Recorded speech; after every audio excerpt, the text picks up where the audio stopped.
At 27, I am entering college with the hope of pursuing my bachelor degree of secondary education, majoring in values education. To me, this bear far more importance than more vocation. It means actually creating a strong basis for family life.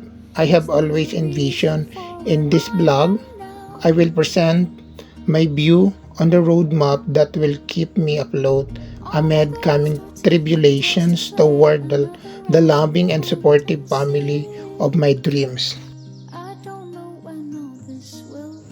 Academic first, these 3 years are going to be the most important for me academically. I have strategies set up. Be active in all student organization go for. Get place and solid student teaching. And graduate with honors. A strong educational background is truly the way to my career and sustenance for my family. Becoming a teacher of values education is definitely not just a career, it's a calling.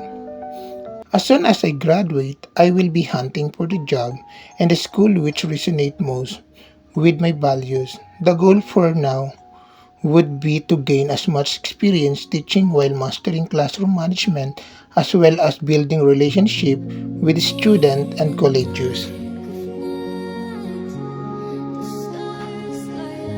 A strong healthy relationship is very necessary.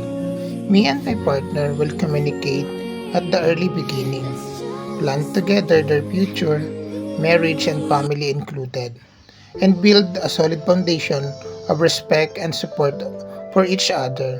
It will include regular intentional date night, honest conversation, and shared goal. Financial stability is crucial. The plan is to prepare a detailed budget, work toward reducing debt, and save money religiously. Little and consistent will create a big financial foundation for the future.